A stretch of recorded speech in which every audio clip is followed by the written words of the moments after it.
On Tuesday, December 2nd, Netflix released a documentary that didn't feel like entertainment at all. Sean Combs. The Reckoning arrived quietly, We're without losing. flashy promotion, but within hours it was everywhere. 4 parts, one name, and a feeling that something irreversible had just been set in motion. Viewers didn't watch this series casually, they leaned forward. Because from the opening minutes, it was obvious. This wasn't about nostalgia, music, or legacy. This was about exposure. The documentary didn't rush. It didn't shout. It moved slowly, deliberately, like it understood the gravity of what it was carrying. Old footage appeared first, moments that once felt ordinary, even harmless. But now, placed into context, every expression carried weight. Each pause felt like a warning. Silence didn't cushion, it cut. And somewhere behind that structure was 50 Cent, not on screen pointing fingers, not ranting in interviews, but visible in the blueprint, the pacing, the restraint, the order of revelation. This wasn't case. This wasn't opportunism. It felt strategic, almost surgical. Each piece of material placed exactly where it would collapse denial, where timelines would align without anyone needing to connect the dots out loud. Then the footage escalated, not recycled clips, not speculation. Unreleased videos surfaced, time-stamped, contextualized, aligned with locations and events previously dismissed or forgotten. Viewers watch familiar rooms suddenly feel unfamiliar. Hotel hallways, private lounges, low-light parties. What once seemed glamorous now looked unsettling. Not because of what was seen, but because of what suddenly felt undeniable. And after the footage came the call recordings. No background music, no commentary, just real voices speaking casually, confidently, without fear. The tone wasn't defensive. It was assured, the sound of someone convinced consequences don't apply. When the calls ended, the silence that followed hit harder than any allegation. Because arrogance like that only exists when systems look the other way. Across social media, reactions intensified within hours. Clips slowed, audio isolated, dates magnified and frozen. Legal experts rewound segments over and over, matching them to public records and past filings. Journalists reopened archives. Victims' attorneys issued statements. Even people who had never followed the case felt a shift, the feeling that something hidden for decades had finally surfaced. Before going deeper into this story, make sure to like this video, subscribe to our channel, and hit the bell icon. That's how you'll never miss breaking developments like this. Because what happened next in this hypothetical timeline changed everything. Requests poured into prosecutors' inboxes. Motions were drafted. Pressure mounted quietly but forcefully. The original 50-month sentence no longer looked proportional. Conversations moved from public outrage to procedural urgency. By Friday, December 19th, an emergency hearing had been ordered. Cameras banned, access restricted, no media allowed inside. Only the closed courtroom walls would witness what was about to unfold. Diddy entered surrounded by lawyers who walked differently this time, not confident, but guarded. Prosecutors carried folders thicker than before, pages marked with newly surfaced exhibits referenced implicitly in the reckoning. The judge sat expressionless, reviewing the documents before him. In this alternate unfolding, the courtroom felt tense, electric, with unspoken possibility. When the judge spoke, he didn't raise his voice. His words landed softly, but their meaning struck like a hammer. He ruled that the original sentence no longer reflected the severity suggested by the newly examined material, that the weight of accumulated evidence demanded escalation. And in that silent room with no cameras, no audience, no escape, the sentence changed. Life, not metaphorically, not dramatically, a judicial recalibration triggered not by outrage, but by alignment, footage, testimony, timelines converging in full view for the first time. Outside, no one yet knew. Inside, the reckoning had reached its end. And once a system crosses that line, there is no returning to comfort, denial, or control. The narrative didn't just shift, it collapsed, replaced by consequence. The shock inside that courtroom didn't erupt. It settled, heavy and suffocating. The moment the judge's final words faded, something shifted that couldn't be undone. Not a sound came from the defense table. No objection, no argument, just stunned silence. The kind of silence that comes only when people realize the system has moved past negotiation. Diddy stared forward, eyes fixed, expression unreadable. For years, cameras followed him everywhere. But here, in this sealed room, there were no lenses, no press flashes, no curated image to protect. Just walls, witnesses, and consequence. The air felt colder, as if the temperature dropped with the verdict. Some said later it felt like time slowed the second that word, life, was spoken. Outside, the city breathed unaware. Court officers carried on routine tasks, not realizing history had already shifted inside the locked chamber. Only a few federal staff knew what had taken place, and even they struggled to process the weight of it. Because this wasn't sentencing, it felt like closure slamming shut. As the judge finalized paperwork, lawyers exchanged glances that said more than words could. Their faces carried something between disbelief and inevitability. They had prepared arguments for months, but no one had prepared for a reversal like this. A sentence multiplied into permanence. The room remained frozen even after the judge stood to leave. It was only when the bailiff stepped forward that movement returned. Diddy stood slowly, not defiant, not collapsing, just hollow. A man finally realizing no amount of influence could reopen the door that had just closed. Security escorted him toward the side exit, not the main hallway. A short walk, but each step sounded heavier. One attorney whispered something, but Diddy didn't respond. He didn't look back.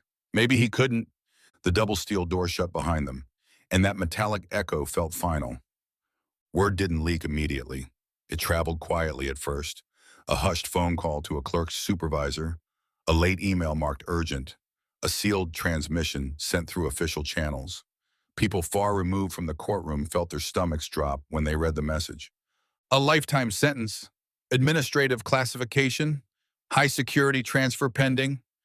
Suddenly, the world outside seemed too loud, too fast, unaware of what had just taken shape beneath the surface. For decades, power had insulated Sean Combs. But power can delay consequence, never erase it. Inside federal buildings, lights stayed on late into the night as teams prepared documents, alerts, and transfer protocols. No press release, no statement, just the machinery of justice beginning to move uncompromised for the first time in this case. Meanwhile, former associates received unexpected contacts from legal offices.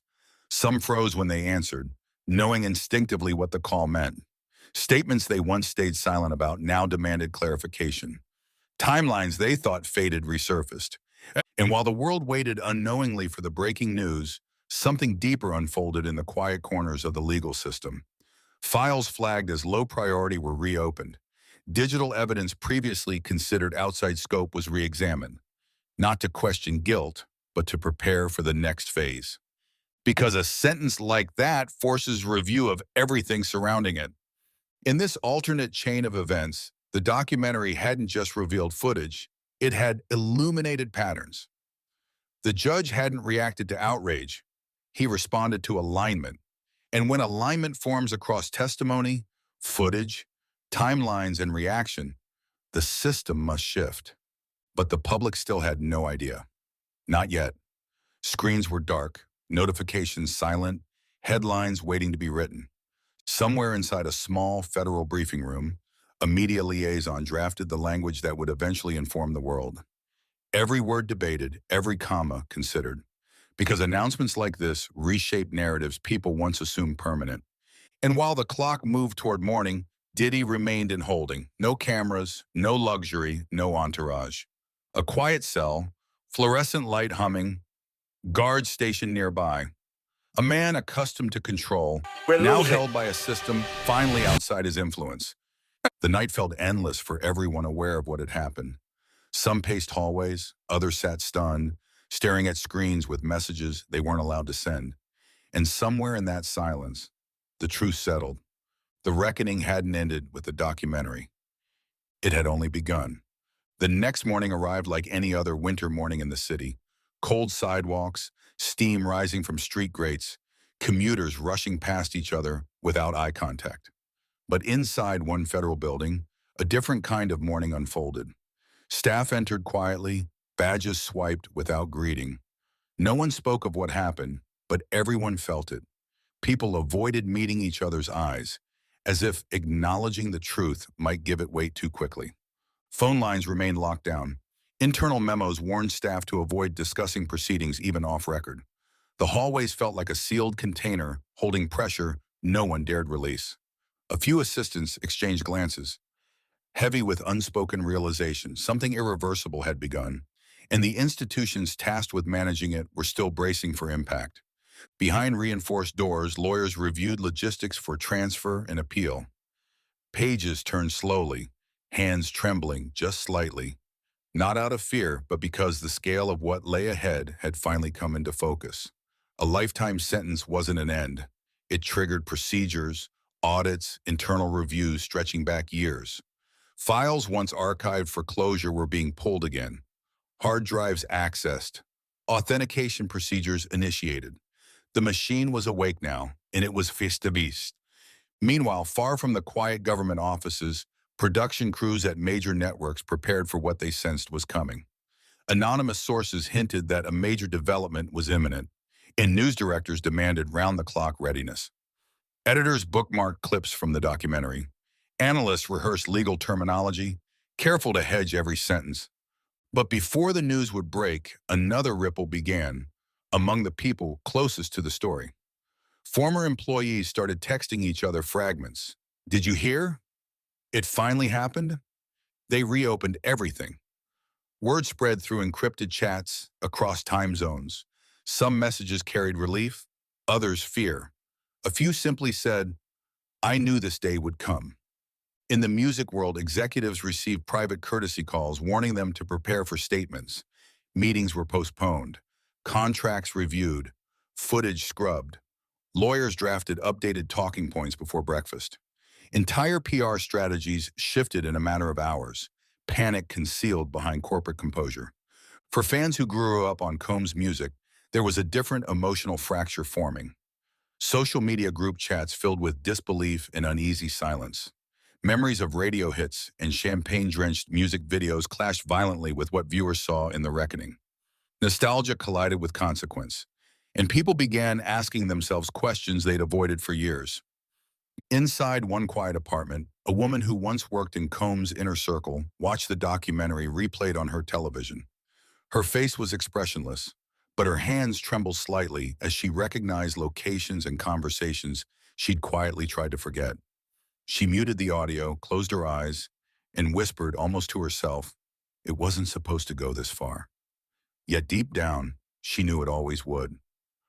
Hours later, as federal transportation officers prepared final custody transfer documents, a single notification appeared on the secure court terminal. The press would be briefed within the hour.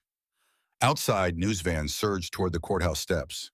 Microphones extended across barriers. Anchors rehearsed opening lines they had prayed and feared they'd one day deliver. And as the world prepared to hear what had happened behind closed doors, a chill moved through the corridors of power because everyone understood one truth now. Once the first public word left the courthouse steps, the narrative would shift permanently. Not a rumor, not speculation. A reckoning made real, rippling outward toward a public unprepared for what came next. Outside the courthouse, the crowd didn't know what they were waiting for, only that something had shifted. Reporters huddled behind barricades, breath visible in the winter air, eyes fixed on the sealed doors as if they might tremble open. Sirens echoed faintly in the distance, but here, time seemed suspended. Inside, staff prepared press packets, hands moving quickly, quietly. No one needed to be told to stay focused. The gravity of the moment pressed against every wall. A single printer jam felt like a breakdown in the chain of control, and someone cleared the air with trembling urgency. This was not a morning for mistakes. The spokesperson read the briefing statement one last time. Redacted We have to names, find careful somebody verbs, that'll work with us that controlled has language. dealt in the Every dirtiest of word dirty chosen not business. just for We're clarity, losing. but for precision, language calibrated to withstand the weight of history. A deep breath, and then the doors opened. Microphones rose in unison. Camera shutters clicked like distant applause. But when the spokesperson spoke, no one interrupted. Voices lowered to silence. Every syllable carried impact. A sentence revised, custody transferred, appeals prepared. And beneath the official phrasing, every listener felt the same realization, that accountability, delayed for decades, had finally taken a form no one believed possible. The feed hit newsrooms instantly. Lower third captions flashed across screens. Phones buzzed. People froze mid-task. In living rooms, bars, offices, the announcement spread like a fault line cracking beneath the country. Reactions erupted online with breathtaking speed. Some expressed rage. How had it taken so long? Others clung to disbelief. A few typed that they always suspected something darker beneath the glossy image of wealth and power. And thousands simply watched, unable to look away from the unraveling of a legacy they once celebrated. But beneath public reaction, quieter ripples traveled through legal networks. Prosecutors exchanged messages that hinted at next We have to steps. find somebody Civil that'll work with attorneys us filed that has dealt timestamped in the motions within dirtiest minutes. of dirty Alert business. to doors We're now losing. open. Investigators reviewed dormant leads with renewed urgency. A machine long stalled by lack of momentum suddenly accelerated. Meanwhile, people once connected to Combs sat alone, some in gated mansions, others in modest apartments. They stared at the news, haunted by memories they'd spent years burying. A former bodyguard paced his living room, replaying moments he had justified as loyalty. A studio engineer scrolled through old texts, fingers hovering over delete. One assistant whispered a prayer, then picked up her phone to call a lawyer. Foundations of silence cracked privately before they broke publicly. In the entertainment world, executives whispered behind closed boardroom doors. Projects paused, contracts suspended. Streaming platforms issued internal notices to reevaluate licensing agreements. Publicists rehearsed statements miles away from cameras. No one wanted to be the first to speak, and no one wanted to be the last. Through it all, one question surfaced everywhere at once. If this sentence was now final, what had been missed before? What had stayed hidden? The documentary had raised eyebrows. This ruling raised alarms. And as speculation grew, the media cycle began feeding on itself, exposing connections, timelines, and unexplored relationships. Somewhere in the middle of the frenzy, a quiet realization settled like dust. The sentencing was not the end of the story. It was the beginning of a reckoning that would reach far beyond one courtroom, one man, or one documentary. The world had waited years for clarity. It arrived not loudly, but unmistakably. And now, as the system moved forward, the consequences of that movement would reshape lives, industries, and history, one revelation at a time. In studios across the country, anchors struggled to maintain composure as live broadcasts shifted from entertainment coverage to breaking national news. Producers frantically signaled behind cameras, stacking papers, updating teleprompters line by line. When familiar faces in newsrooms paused before reading the developing story, audiences felt a chill. Something unprecedented was unfolding. Phones began ringing in law offices before reporters finished their sentences. Some rang unanswered. Others were answered with trembling breaths and clipped responses. "We're reviewing. No comment at this time. We were not notified." Each reply confirmed what the public sensed instinctively. This wasn't just a dramatic twist. It was a rupture. In living rooms, families watched silently, their televisions casting pale light across stunned faces. Older viewers who remembered the height of Combs' success shook their heads in disbelief. Younger viewers, raised on curated celebrity perfection, stared wide-eyed at the collapse of a narrative they'd been taught was untouchable. Digital timelines filled with disbelief. How did it get here? What else didn't we know? Who protected him this long? Meanwhile, inside secure government servers, archived files were tagged for escalation. Access protocols updated, trace logs reactivated. What had once taken years to compile was now accelerating. And as digital cues filled, analysts leaned closer to their screens, their faces illuminated not by curiosity, but by obligation. The conversation shifted from shock to examination. The tone became clinical. It was no longer about celebrity, it was about systems, failures, power structures, and the invisible architecture that shields influence. Experts pointed out quiet red flags that had gone unnoticed for years. Sealed settlements, NDAS, disappearing footage, abrupt employment terminations, sealed court filings. Threads once considered unrelated now appeared interconnected. A former employee watched the news alone, hands pressed against his mouth. He replayed moments he dismissed years earlier as industry normal, now understanding why he never fully slept easy afterward. The soundtrack of luxury and nightlife faded in his memory, replaced by the uneasy feeling he'd buried. As headlines scrolled, he whispered to himself, "It won't stop here." Across the music industry, executives held emergency calls, voices tense and low. Emails flew marked confidential. Legal departments reviewed contracts dated decades back. Even those who had never met Combs felt the tremor ripple through boardrooms. Because when the foundation beneath one empire cracks, fears rise that more structures might collapse. In Los Angeles, a PR strategist stared at her phone, scrolling through messages from panicked clients demanding reassurance. She knew reassurance would be impossible. Once a life sentence entered public consciousness, it cast a shadow longer than scandal. It threatened legacies. She opened a blank statement draft, but hesitated. There were no words neutral enough to withstand what was coming. Back in New York, journalists revisited timelines, asking questions that had always hovered at the edges, but were too dangerous to articulate publicly before this moment. Now, hesitation dissolved.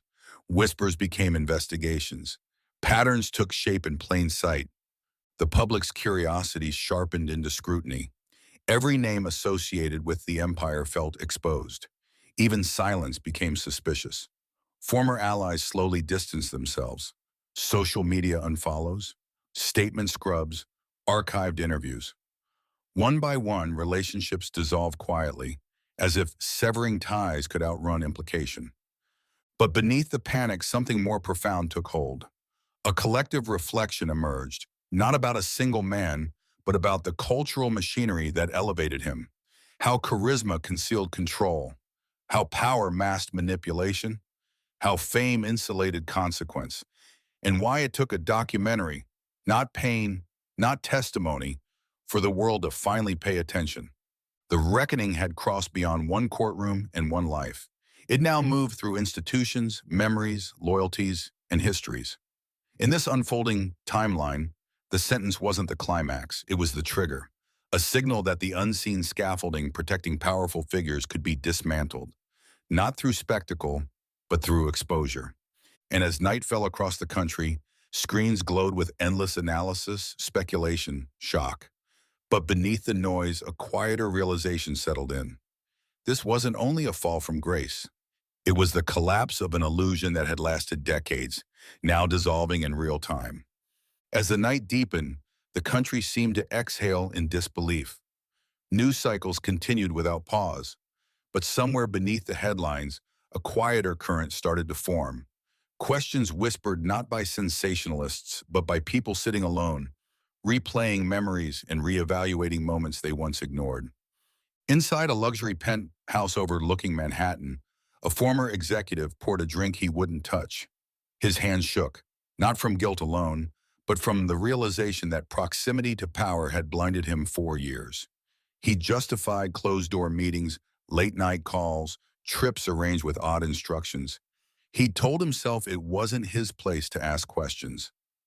Now, the silence he once believed protected his career felt like complicity. Across town, a woman scrolled through years of messages, stopping at one conversation she had buried in her mind. A sudden invitation, a change in plans, a night she declined instinctively, without understanding why she felt unsafe. As she stared at the thread, her breath caught. It wasn't paranoia back then. It was instinct, an instinct ignored by too many for too long. In a dimly lit studio, a veteran producer replayed footage from decades ago. Not music videos, behind-the-scenes clips stored in dusty hard drives.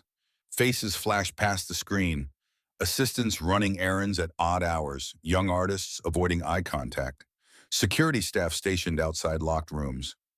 He paused the footage, studying a detail he never questioned during production. A chill ran down his spine. It was always there, hidden in plain sight. Meanwhile, in a federal transport vehicle moving through quiet streets, Diddy sat motionless, staring ahead. He had spent a lifetime controlling narratives, rewriting stories, shaping perceptions. But now, surrounded by steel and guards, the power he once wielded felt distant, irrelevant. His mind replayed decisions made long before this moment, moments once dismissed as harmless, excusable, or untouchable. Now, each memory pressed against him like a weight he could no longer shift onto someone else. In suburban homes, parents muted televisions as their children entered the room, unsure how to explain the fall of a man once celebrated. Teenagers scrolled through headlines on their phones, struggling to reconcile music they admired with allegations too overwhelming to ignore. Some deleted playlists quietly without comment. Others posted cryptic messages hinting at betrayal. Beyond individual reactions, institutions moved with mechanical precision. Universities reviewed honorary awards. Foundations reconsidered past donations. Boards convened emergency sessions to assess risk exposure. The ripple effects stretched far beyond entertainment. Corporate lawyers drafted protocols to handle historical misconduct, reviews triggered by public pressure. Fear of precedent loomed, but responsibility pressed harder. And somewhere in the middle of the chaos, one quiet We truth have to emerged. find somebody that'll People work who with had us been that has dismissed dealt for in the years, whose dirtiest of dirty testimonies were business. minimized, We're losing. mocked, or silenced, now felt something unfamiliar. Validation. Not closure, but the beginning of acknowledgement. Screenshots surfaced of private group chats where survivors typed messages through tears. They finally listened. It matters now. In press rooms, journalists sensed the shift too. The tone of reporting changed from speculative to solemn. Commentators paused before offering opinions, aware this wasn't just scandal, it was systemic exposure. A mirror held up to an industry built on access, power, and silence. Across social platforms, a single question echoed. If this could happen to a figure this powerful, who else might be exposed? The question spread not as threat, but as reckoning. People wondered how many stories had been buried under NDAS, settlements, encrypted drives, and loyalty purchased through fear. The world didn't need court transcripts to feel the magnitude of what had happened. They felt it in their chests, in the sudden distance between nostalgia and reality, in the sharp fracture between celebrity worship and accountability. By midnight, the streets were nearly empty, but screens still glowed behind apartment curtains. People remained awake scrolling, refreshing, connecting dots they'd never dared connect before. It wasn't outrage driving them now, it was recognition. Recognition that secrets don't stay hidden forever. That power doesn't erase consequence, it delays it.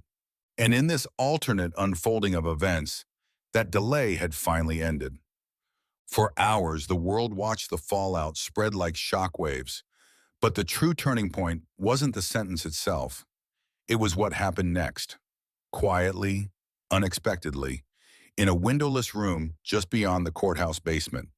When officials prepared Diddy for transfer, protocol required a final review of personal property collected during booking. Bags sealed, inventory logged, nothing unusual. But as officers cross-checked items with intake records, one officer paused. Inside a worn leather folder was a phone, powered off, encrypted, legally surrendered. Nothing remarkable at first glance, except it wasn't on the original list. Chain of custody demanded review. Supervisors gathered. A digital forensics expert was called. Procedures had to be followed, not because anyone anticipated significance, but because every deviation in a high-profile case required scrutiny. When the phone powered on in isolation mode, the screen flickered. Then notifications flooded the display in a rapid cascade, like a timeline unraveling in seconds. Unread messages, voice memos, encrypted photo backups automatically queued for cloud sync. The forensics team exchanged uneasy looks. They paused, then opened the first file. Inside were voice recordings, not polished productions, not outgoing commands, private exchanges, casual in tone, chilling in implication. Conversations referencing people, dates, payments, mentions of arrangements, and reassurances given when inconvenient questions were raised. The casual familiarity in the voices suggested long-standing expectation of silence. The next folder contained timestamps matching locations from the documentary. Not identical footage, but parallel moments, angles no one outside a closed circle should have seen. And suddenly, the narrative shifted again. The documentary wasn't the end of exposure, it was only the surface. A supervisor called upstairs. Within minutes, doors slammed, radios crackled, and the transfer order stalled. Judges were notified.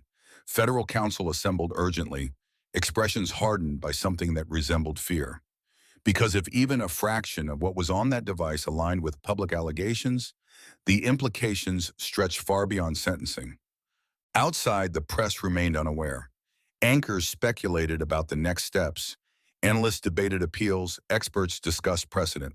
None realized the story behind the sealed basement doors had taken a turn so sharp it threatened to reshape the entire legal landscape around the case. Inside the holding corridor, Diddy noticed the delay. For the first time since the sentencing, emotion flickered across his face. Not despair, but recognition. He understood something had been discovered. Something he thought unreachable. Something he never intended anyone to access. An assistant U.S. attorney arrived, breathless, coat still flung from rushing. She reviewed a sample of the files, her expression shifting from disbelief to calculation. She whispered a sentence no one expected. "We need to escalate. Immediately." In a matter of moments, the scope of the case expanded beyond sentencing, beyond one man. Lawyers spoke in hushed urgency, referencing possible conspiracy implications, obstruction risks, patterns suggesting coordination. Words once theoretical became procedural: subpoena, grand jury, network exposure. This was the turning point. Not when the judge revised the sentence, not when headlines broke. The turning point arrived when evidence surfaced that suggested the truth ran deeper than anyone imagined. Threads connecting powerful names, institutions, favors exchanged in shadows. The room thickened with a realization. The life sentence wasn't the conclusion. It was the door to a new level of consequence, one that had never been intended to see the light. For the first time, officials sensed the magnitude of what lay ahead. The reckoning that began in a documentary now threatened to pull others into its gravity. A prosecutor closed the device carefully, hands trembling slightly. She whispered to a colleague, "This isn't over. Not even close." And in that moment, a new silence settled. Not the silence of shock, but the silence before a storm, before systems shift again, before the world learns there are depths to this story still unexplored. A silence heavy enough to signal that the most explosive revelations were still ahead.